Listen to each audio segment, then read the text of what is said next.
Should I use this? Yeah, you're good. Okay, all right. So it's a quick update on Tesla and You have the to auto loan unmute. program. Oh. So people, Hold on one sec. all right.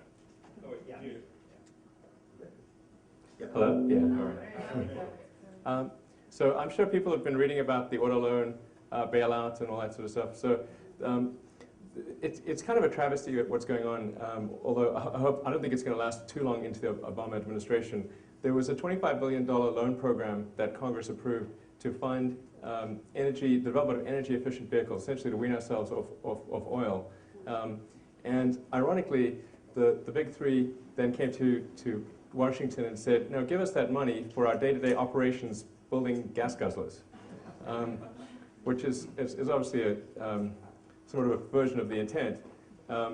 Unfortunately, with the job situation being the way it is, Congress has acceded to that demand and is, my understanding, currently giving 15 of the 25 billion to the big three to fund their day-to-day operations, which I believe gets them to about February.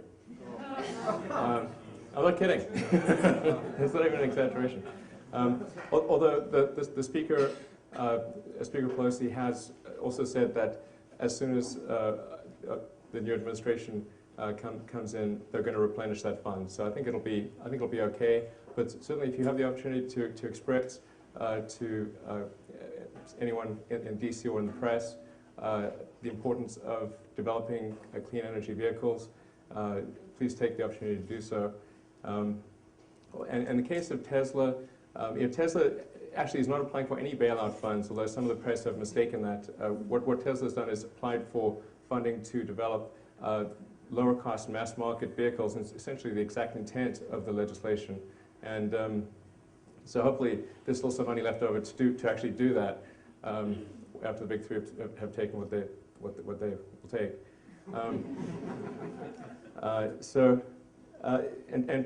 The Tesla Roadster, I think a lot of people are familiar with that. That's the two-seater sports car.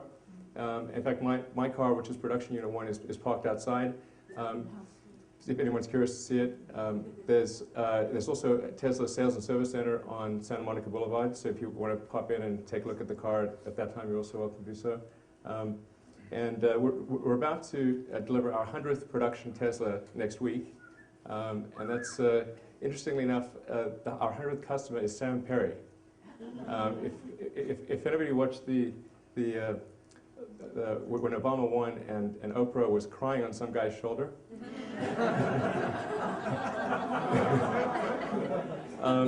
that same guy is our 100th customer. So it's a bit like Zelig. I mean, he's sort of everywhere. So anyway, he's a really great guy and lives in the Bay Area. He's going to take delivery of his car on Tuesday. So I'm going to hand him the keys personally and thank him for being a customer. So, there's an important point about Tesla, which is whenever somebody buys the Tesla Roadster, even though it's a $100,000, $109,000 sports car and it's kind of a fancy sports car, every penny that Tesla makes goes into development of lower-cost mass-market vehicles. So the company doesn't issue any dividends, nor will it ever. My salary is minimum wage. So I'm a volunteer, basically. It's just an important point because sometimes people think, well, gee, what's the point of making these expensive cars, which are sort of toys for rich people? How is that really helping the environment? The important point to bear in mind is that when you have new technology, it takes time to optimize that technology. If you think back to the early days of cell phones or laptops or pretty much anything new, it's expensive in the early days. Because the first job with a new technology is you've got to make it work. And then you make it in small volume, you sell those cars. But the critical point is that you can't get to the low-cost cars unless you start with the expensive cars. And that's a point that's sometimes lost. Anyway, that's enough on Tesla.